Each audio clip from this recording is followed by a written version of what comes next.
Comunicación espiritual. Por el Elder Parley P. Pratt. Conferencia en Salt Lake City, el 7 de abril de 1853. El verdadero camino para la comunicación espiritual y la redención de los muertos es consultar a Dios y realizar las ordenanzas sagradas del Evangelio, no a través de médiums, sino mediante el sacerdocio y los templos.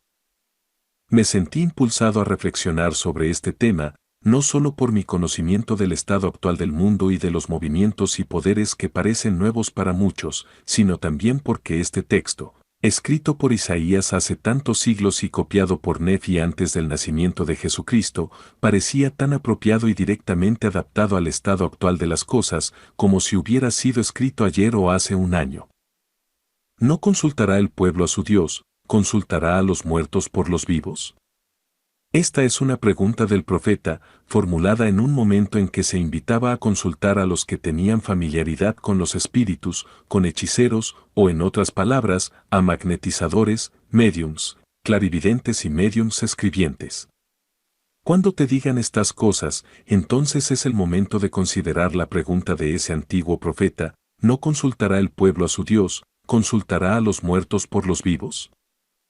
Recientemente, hemos escuchado mucho sobre visiones, trances, clarividencia, médiums de comunicación con el mundo de los espíritus, médiums escribientes, etc., por medio de los cuales se dice que el mundo de los espíritus ha encontrado formas de comunicarse con los vivos. No están trabajando en secreto. El mundo está agitado por estos temas. Se dice que los ministros religiosos predican, los editores escriben e imprimen, y los jueces dictan sentencias bajo este tipo de inspiración. Estas prácticas se emplean para desarrollar las ciencias, detectar crímenes y, en resumen, para influir en todos los aspectos de la vida. Primero, ¿de qué estamos hablando cuando tocamos el tema de los vivos que escuchan a los muertos? Hay un dicho que dice: los muertos no cuentan historias. Si bien esto no está en la Biblia, aparece en algún lugar, y si es cierto, es tan válido como si estuviera en la Biblia. Los saduceos, en la época de Jesús, creían que no había ángeles ni espíritus, ni existencia en otra esfera, que cuando una persona moría, su ser intelectual llegaba a su fin, que los elementos se disolvían y se mezclaban con la gran fuente de la cual habían emanado, lo que significaba el fin de la individualidad o la existencia consciente. Jesús, en respuesta a ellos, tomó el argumento de las Escrituras o de la historia de los antiguos padres, venerados por su antigüedad, con la esperanza de influir en los saduceos, o al menos en los fariseos y otros, usando un enfoque tan poderoso y tan bien adaptado al propósito. Dijo: Dios se ha declarado a sí mismo el Dios de Abraham, Isaac y Jacob. Ahora bien, Dios no es el Dios de los muertos, sino el Dios de los vivos, lo que implica que Abraham, Isaac y Jacob no estaban muertos, sino vivos, que nunca habían estado muertos en el sentido en que lo entendían los saduceos, sino que estaban realmente vivos. Ahora bien, si los seres inteligentes que una vez habitaron cuerpos, tales como nuestros padres, madres, esposas, hijos, etc., realmente murieron y ahora están muertos en el sentido de la palabra tal como lo entendían los antiguos saduceos o los ateos modernos, entonces es en vano hablar de conversar con los muertos. Toda controversia, en ese caso, termina en el tema de la correspondencia con los muertos, porque una inteligencia debe existir antes de que pueda comunicarse. Si estos individuos están muertos en el sentido en que el cuerpo humano muere, entonces no hay comunicación con ellos. Esto lo sabemos por nuestra propia observación y experiencia. Hemos visto muchos cuerpos muertos, pero nunca hemos conocido un solo caso en que alguna inteligencia haya sido comunicada desde ellos. Jesús, en su discusión con los saduceos, manejó el tema según los principios más estrictos de la teología antigua y moderna y la verdadera filosofía. Transmitió la idea en los términos más claros de que una inteligencia individual o identidad nunca podría morir. El cuerpo exterior, habitado por un espíritu, regresa al elemento del que emanó.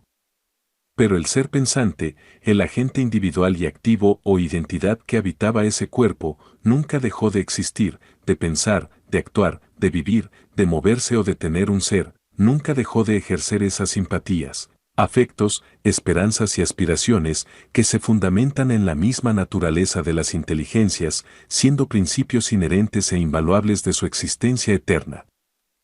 No, nunca dejan de existir. Viven, se mueven, piensan, actúan, conversan, sienten, aman, odian, creen, dudan, esperan y desean. Pero, ¿qué son, si no son carne y hueso? ¿Qué son si no son tangibles para nuestros sentidos? ¿De qué están compuestos si no podemos verlos, oírlos o sentirlos, a menos que seamos vivificados? ¿O que nuestros órganos sean tocados por los principios de la visión, clarividencia o vista espiritual? ¿Qué son? Son inteligencias organizadas. ¿De qué están hechos? Están hechos del elemento que llamamos espíritu, que es tan material como la tierra, el aire, la electricidad o cualquier otra sustancia tangible reconocida por el hombre, pero tan sutil y refinada es su naturaleza que no es tangible para nuestros órganos groseros. Es invisible para nosotros, a menos que seamos vivificados por una porción del mismo elemento, y, al igual que la electricidad y otras sustancias, solo se conoce o se manifiesta a nuestros sentidos por sus efectos. Por ejemplo, la electricidad no siempre es visible para nosotros, pero su existencia se manifiesta por sus operaciones sobre el cable o sobre los nervios. No podemos ver el aire, pero sentimos sus efectos, y sin él no podemos respirar. Si un cable se extendiera a lo largo de la línea ecuatorial de nuestro globo en un círculo completo de 40.000 kilómetros de longitud, el fluido eléctrico transmitiría una señal de una inteligencia a otra a lo largo de todo el círculo en una fracción de segundo, o, diremos, en un abrir y cerrar de ojos.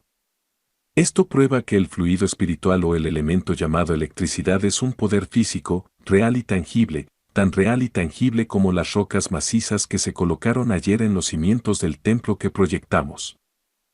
Este fluido sutil o elemento espiritual está dotado de poderes de locomoción en un grado mucho mayor que los elementos más groseros o sólidos de la naturaleza. Sus partículas refinadas penetran entre los otros elementos con mayor facilidad y encuentran menos resistencia en el aire u otras sustancias que los elementos más sólidos. De ahí su velocidad o poderes superiores de movimiento. Ahora apliquemos esta filosofía a todos los grados de elementos espirituales, desde la electricidad, que puede considerarse como uno de los elementos más bajos o más groseros de la materia espiritual, hasta las gradaciones de los fluidos invisibles, llegando finalmente a una sustancia tan santa, tan pura, tan dotada de atributos intelectuales y afectos simpáticos, que se podría decir que está a la par, o en el mismo nivel, en sus atributos, con el hombre. Toma una cantidad de este elemento, así dotado o capacitado, organízalo en el tamaño y forma de un hombre, desarrolla, forma y dote cada órgano exactamente siguiendo el patrón o modelo del cuerpo carnal del hombre. ¿Cómo llamaríamos a este individuo, porción organizada del elemento espiritual? Lo llamaríamos un cuerpo espiritual, una inteligencia individual, un agente dotado de vida, con un grado de independencia o voluntad inherente, con poderes de movimiento, pensamiento y con atributos de afecto y emociones morales, intelectuales y simpáticas. Así somos nosotros cuando dejamos este cuerpo exterior de carne.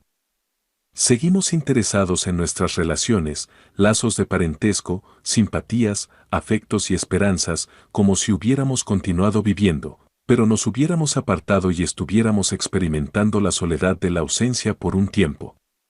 Nuestros ancestros, nuestra posteridad, hasta las edades más remotas de la antigüedad o del futuro, están todos dentro del círculo de nuestra esfera de alegrías, penas, intereses o expectativas. Cada uno forma un eslabón en la gran cadena de la vida y en la ciencia de la salvación mutua, mejora y exaltación a través de la sangre del Cordero.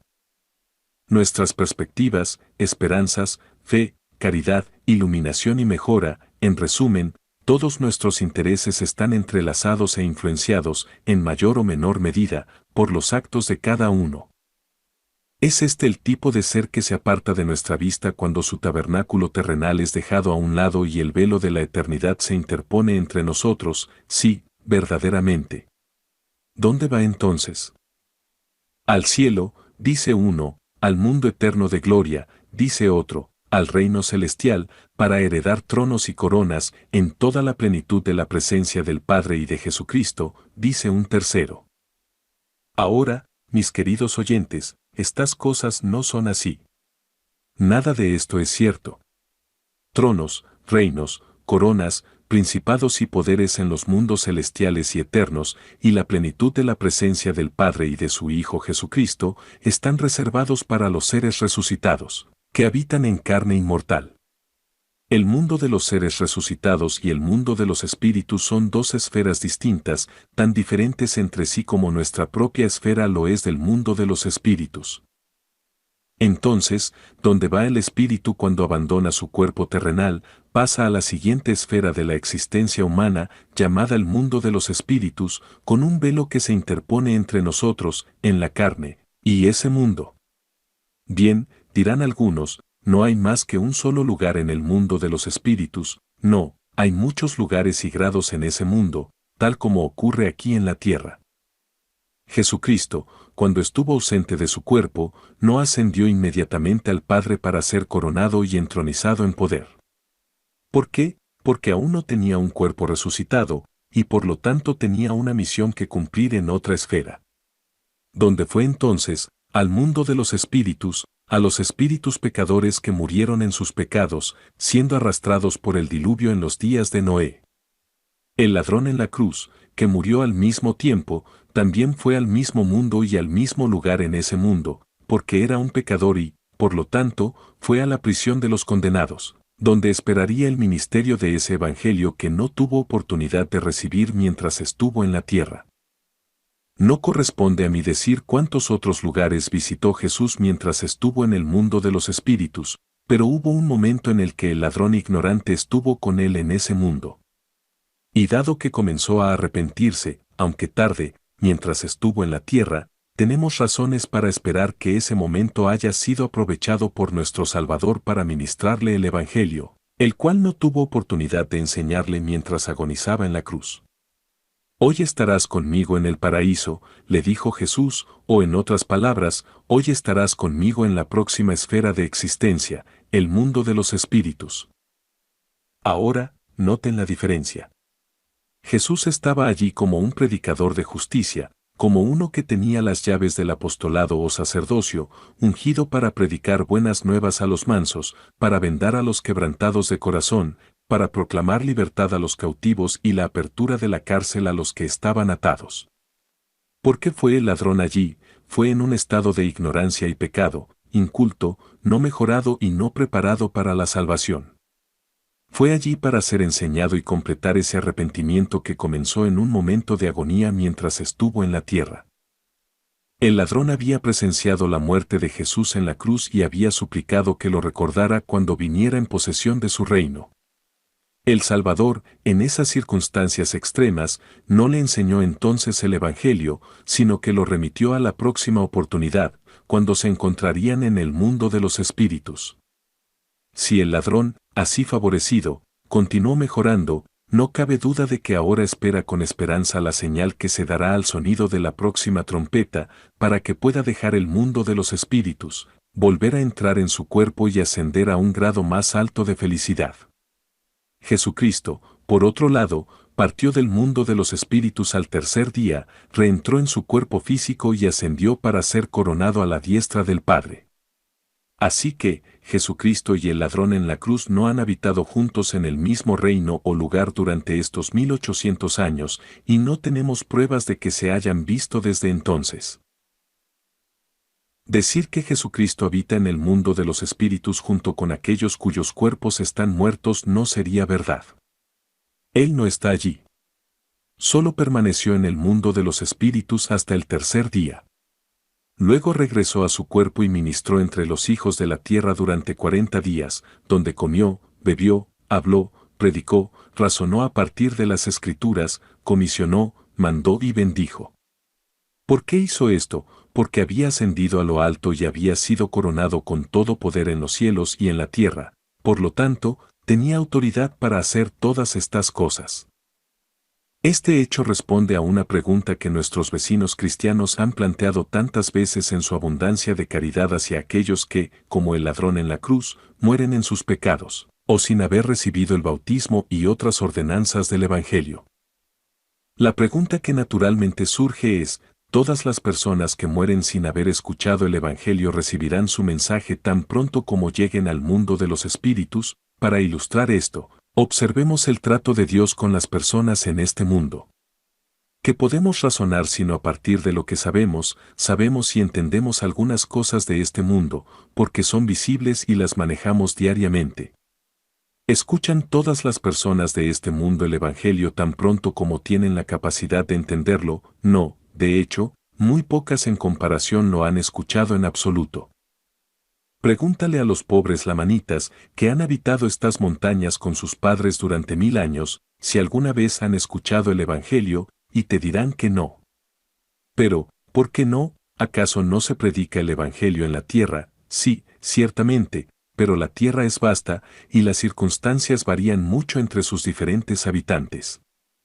Los judíos una vez tuvieron el Evangelio, con su apostolado, poderes y bendiciones ofrecidos a ellos, pero lo rechazaron como pueblo, y por esa razón les fue quitado, y así muchas generaciones de ellos han nacido, vivido y muerto sin él. Lo mismo ocurrió con los gentiles, y lo mismo ocurrió con los lamanitas. Dios ha decidido ofrecer el Evangelio, con su sacerdocio y poderes, en diferentes épocas y países, pero ha sido rechazado tantas veces, y por lo tanto, ha sido retirado de la tierra. La consecuencia es que generaciones de hombres han venido y se han ido durante muchas edades en ignorancia de sus principios y de las gloriosas esperanzas que inspiran.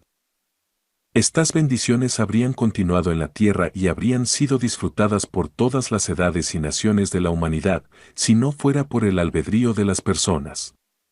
Eligieron sus propios gobiernos, leyes, instituciones, religiones, gobernantes y sacerdotes, en lugar de ceder a la influencia y guía de los siervos escogidos del Señor, que fueron designados para instruirlos y gobernarlos.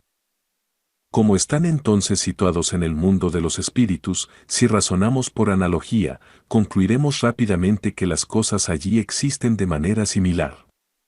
No tengo la menor duda de que hay espíritus que han habitado ese mundo durante 1000 años y que, si pudiéramos conversar con ellos cara a cara, estarían tan ignorantes de las verdades, ordenanzas, poderes, llaves, sacerdocio, resurrección y vida eterna del cuerpo, en resumen, tan ignorantes de la plenitud del Evangelio, con sus esperanzas y consolaciones, como lo están hoy los líderes religiosos de las iglesias apóstatas en la tierra.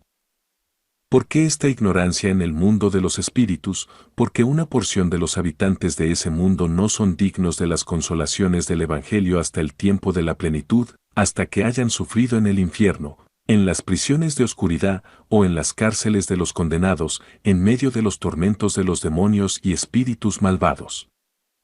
Así como ocurre en la tierra, lo mismo pasa en el mundo de los espíritus. Ninguna persona puede entrar en los privilegios del Evangelio hasta que las llaves sean giradas y el Evangelio sea abierto por aquellos que tienen la autoridad, para lo cual hay un tiempo, de acuerdo con las sabias dispensaciones de la justicia y la misericordia divinas. Pasaron muchos siglos antes de que Cristo viviera en la carne. En una ocasión, una generación entera, con la excepción de 8 almas, fue destruida por el diluvio. ¿Qué les pasó? No sé exactamente toda su historia en el mundo de los espíritus, pero sé esto. Escucharon el Evangelio de los labios de un Redentor crucificado y tienen el privilegio de ser juzgados según los hombres en la carne. Así como estas personas fueron ministradas por Jesucristo después de haber sido puesto a muerte, es razonable suponer que esperaron todo ese tiempo, sin el conocimiento o los privilegios del Evangelio. ¿Cuánto tiempo esperaron? Puedes calcularlo tú mismo. Las largas edades, siglos y milenios que transcurrieron entre el diluvio de Noé y la muerte de Cristo. ¡Oh, qué cansancio! El lento avance del tiempo. Las interminables edades para un pueblo que habitaba en condenación, oscuridad, ignorancia y desesperanza, como castigo por sus pecados. Porque se llenaron de violencia mientras estaban en la tierra y rechazaron la predicación de Noé y de los profetas que estuvieron antes de él. Entre estas dos dispensaciones, tan distantes entre sí en cuanto a tiempo, fueron dejados para languidecer sin esperanza y sin Dios en el mundo de los espíritus, y algo similar ha sido el destino del pobre judío, del miserable lamanita y de muchas otras almas en la carne. Entre el ministerio de los apóstoles antiguos y el de los santos de los últimos días, ha habido una larga y oscura noche de tinieblas. Aproximadamente 15 o 17 siglos han pasado en los que las generaciones de la humanidad han vivido sin las llaves del Evangelio. Ya sea en la carne o en el mundo de los espíritus, ¿no es esto suficiente infierno? ¿Quién puede imaginar un infierno mayor que el que vemos con nuestros propios ojos en las circunstancias de los pobres, miserables y degradados indios y sus ancestros, desde que las llaves del Evangelio les fueron quitadas hace unos 1500 años? Aquellos que tuvieron el Evangelio en dispensaciones anteriores y fueron partícipes de su espíritu, conocimiento y poderes, y luego se apartaron y se convirtieron en enemigos de Dios y de sus santos, en opositores maliciosos de aquello que sabían que era verdadero, no tienen perdón ni en este mundo ni en el mundo de los espíritus, que es el mundo venidero. Tales apóstatas, en todas las dispensaciones, buscan destruir a los inocentes, derramar sangre inocente o consentir en ello. Para estas personas, repito, no conozco perdón. Sus hijos, que por la conducta de tales padres han sido sumidos en la ignorancia y la miseria durante tantas generaciones y han vivido sin los privilegios del Evangelio, mirarán a esos padres con sentimientos mezclados de horror, desprecio, reproche y compasión, como los responsables que sumergieron a su posteridad en las profundidades de la miseria y el sufrimiento. Piensen en aquellos que fueron arrasados por el diluvio en los días de Noé. Esperaron mucho tiempo en prisión, 40 días en prisión pueden parecer largos.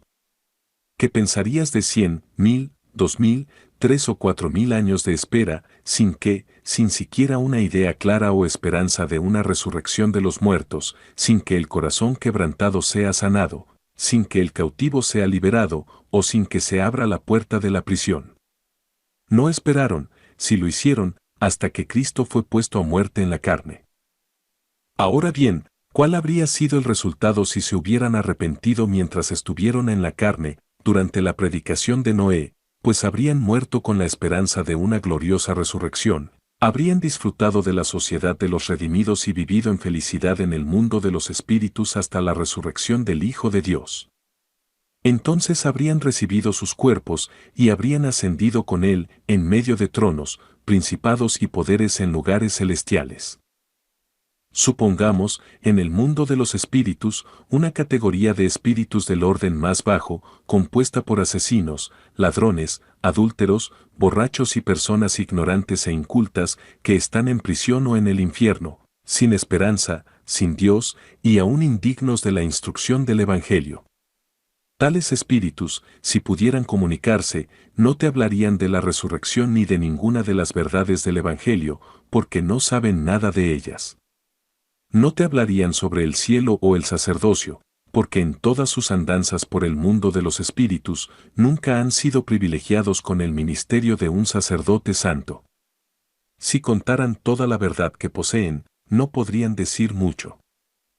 Tomemos otra categoría de espíritus, hombres piadosos y bien dispuestos, por ejemplo, el honesto cuáquero, presbiteriano u otro sectario, que, aunque honesto y de buen corazón, no tuvo el privilegio del sacerdocio y el Evangelio mientras estuvo en la carne. Creyeron en Jesucristo, pero murieron en la ignorancia de sus ordenanzas y no tenían concepciones claras de su doctrina ni de la resurrección. Esperaban ir al cielo tan pronto como murieran, creyendo que su destino quedaría fijado allí, sin más alteración o preparación. Supongamos que pudieran regresar y tuvieran la libertad de contarnos todo lo que saben.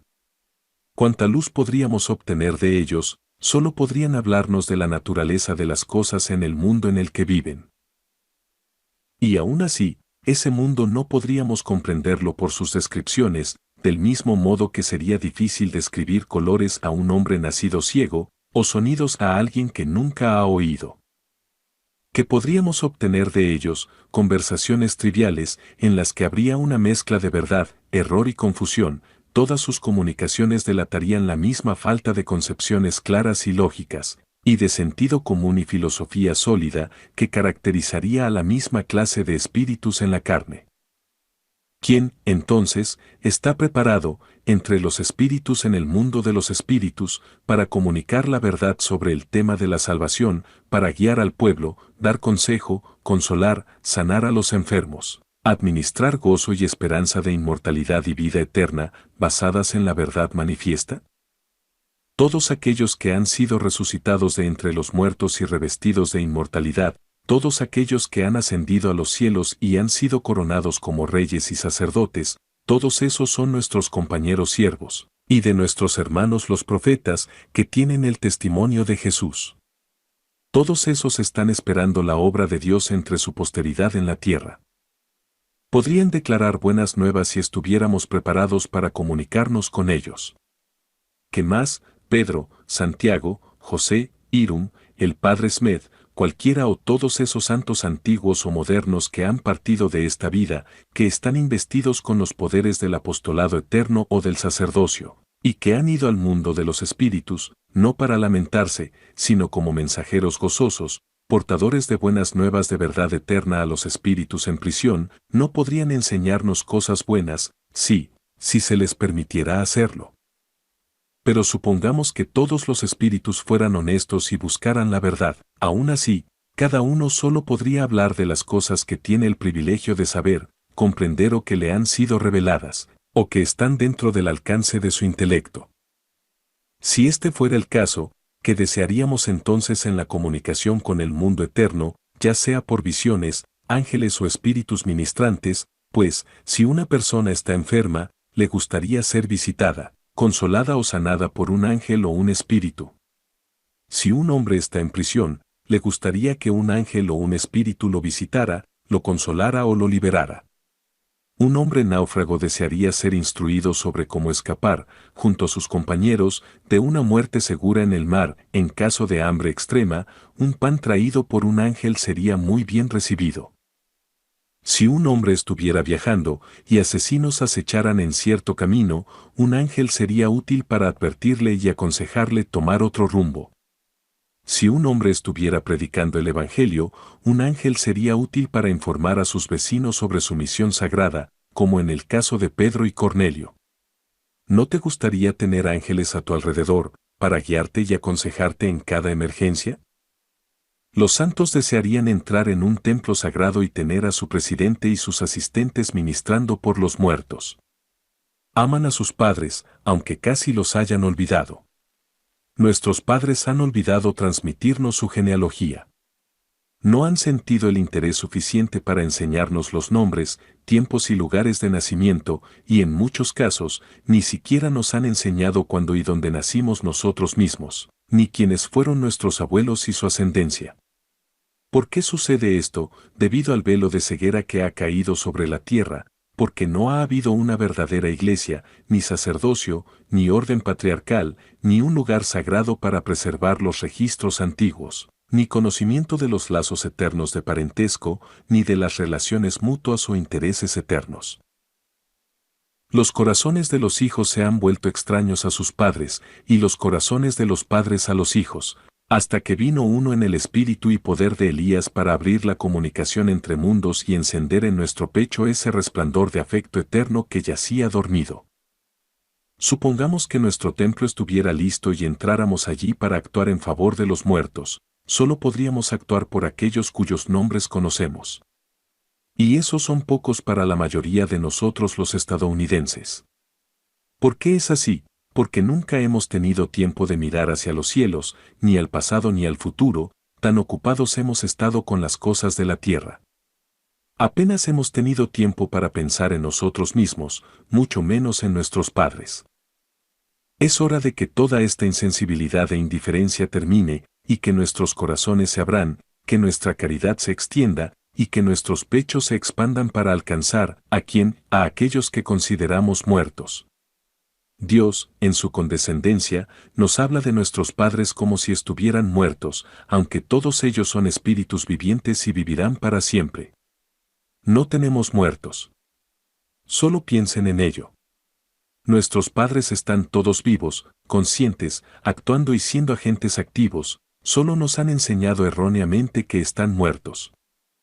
Debo expresar los sentimientos que tuve ayer mientras colocábamos las piedras angulares del templo, sí, los expresaré si puedo. No fue con mis ojos, no con el poder de la visión física, sino por mi intelecto, por las facultades naturales inherentes en el hombre, por el ejercicio de mi razón sobre principios conocidos, o por el poder del Espíritu, que me pareció que José Smith y sus compañeros espíritus, los santos de los últimos días, nos rodeaban en el borde de esos cimientos, y con ellos todos los ángeles y espíritus del otro mundo que pudieron haber sido permitidos o que no estuvieran demasiado ocupados en otros lugares. ¿Por qué pensé esto? En primer lugar, en qué otro lugar de la tierra estarían interesados, donde más estarían sus ojos, en toda la vasta tierra, sino centrados aquí, donde estarían sus corazones y afectos. Si dirigieran una mirada o un pensamiento hacia esta pequeña mota oscura en los cielos que habitamos, sino hacia el pueblo de estos valles y montañas, ¿hay alguien más que tenga las llaves para la redención de los muertos? ¿Hay alguien más preparando un santuario para la santa conversación y las ministraciones relacionadas con su exaltación? No, ciertamente. Ningún otro pueblo ha abierto sus corazones para concebir ideas tan grandiosas. Ningún otro pueblo ha extendido sus simpatías hasta tal punto hacia sus padres. No. Si te apartas de este pueblo para escuchar las doctrinas de otros, escucharás dichos tristes, como el árbol cae, así yace. Como la muerte te deja, así te encuentra el juicio. No hay obra, ni conocimiento en la tumba.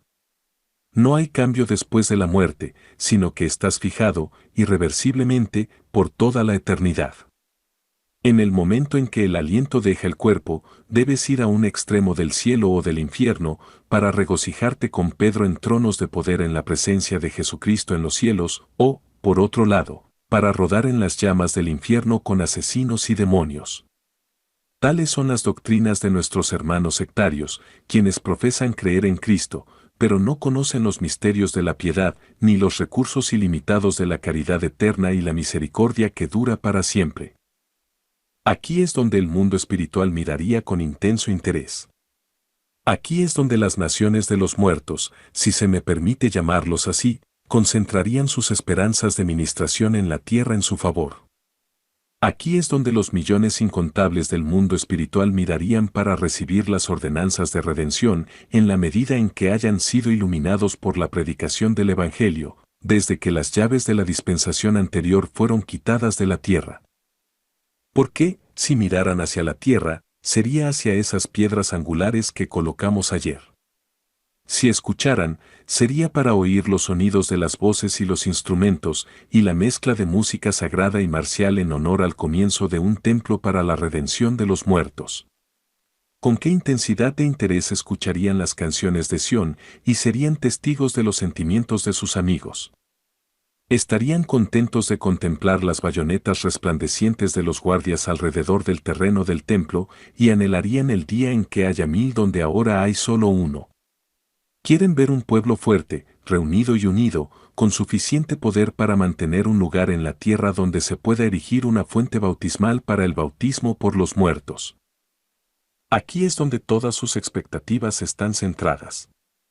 Que les importan todos los palacios dorados, los pavimentos de mármol o los salones dorados de estado en la tierra, que les importan todo el esplendor, las ceremonias, los títulos y los sonidos vacíos de los que se autodenominan grandes en este mundo, que pasan como el rocío de la mañana ante el sol naciente, que les importan las luchas, las batallas, las victorias y los numerosos otros intereses mundanos que llenan los corazones de los hombres?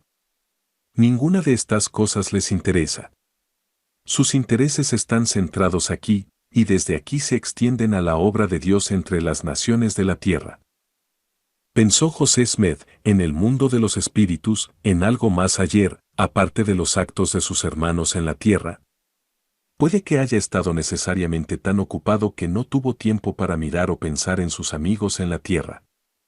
Pero si yo fuera a juzgar a partir del conocimiento que tuve de él en vida y del conocimiento que tengo del espíritu del sacerdocio, supondría que estaba tan ocupado que no tenía tiempo ni para mirar ni para pensar en sus amigos en la tierra.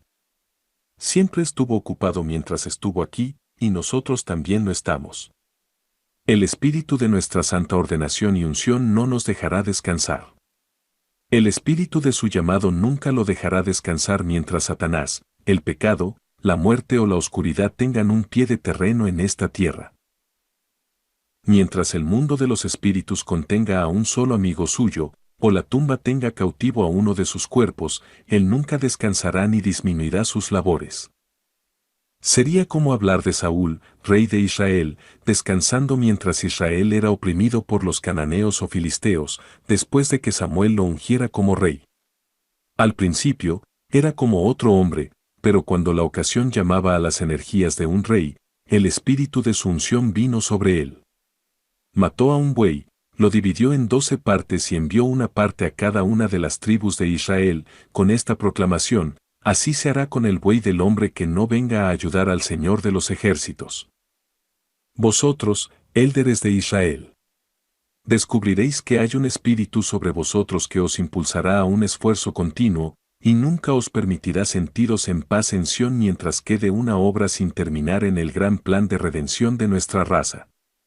Este espíritu inspirará a los santos a construir, plantar, mejorar, cultivar y hacer que el desierto sea fructífero. En resumen, los impulsará a usar los elementos, enviar misiones al extranjero, edificar estados y reinos, construir templos en casa y llevar la luz de un día eterno a todas las personas y naciones del globo.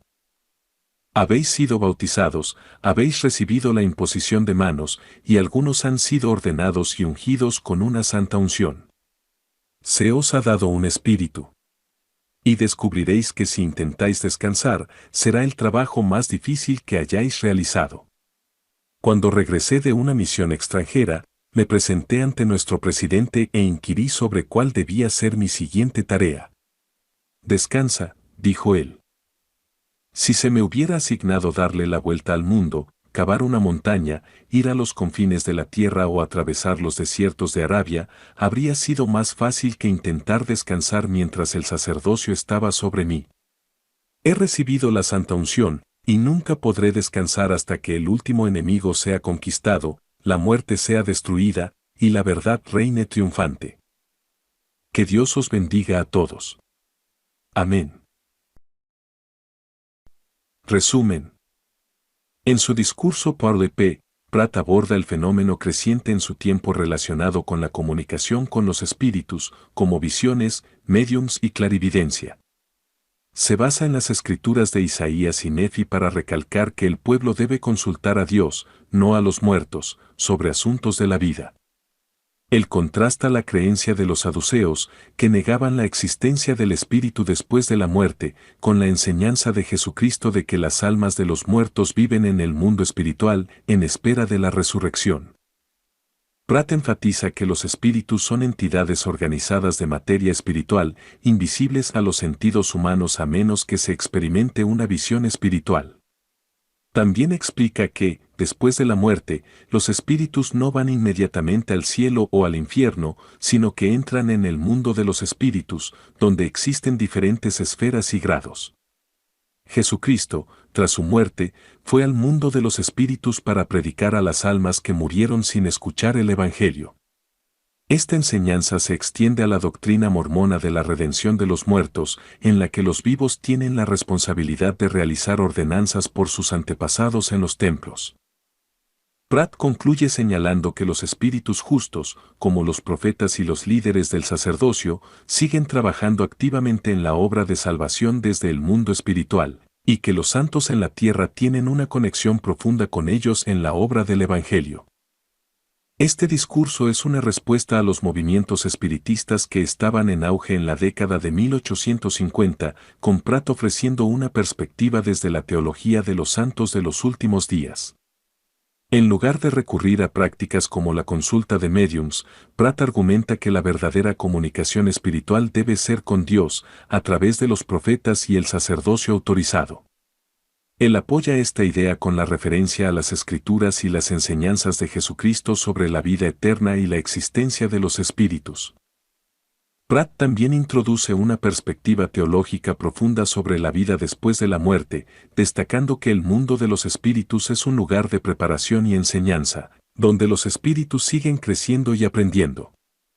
Este mundo no es un destino final, sino una transición antes de la resurrección, lo que subraya la importancia de las ordenanzas del templo y la responsabilidad de los vivos de ayudar a sus antepasados en ese proceso.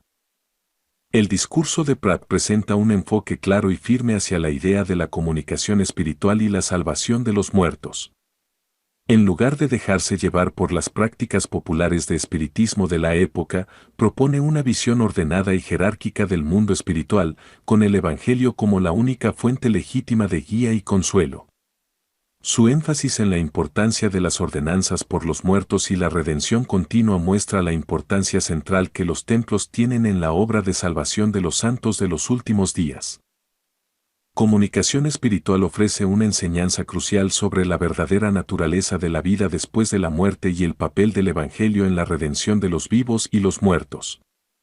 El Elder Pratt destaca que los vivos no deben buscar guías espirituales a través de médiums o prácticas espiritistas, sino acudir a Dios y a los principios del Evangelio. Esta perspectiva subraya la continuidad de la obra de salvación, tanto en la tierra como en el mundo de los espíritus, y reafirma el rol fundamental de los templos en la eternidad.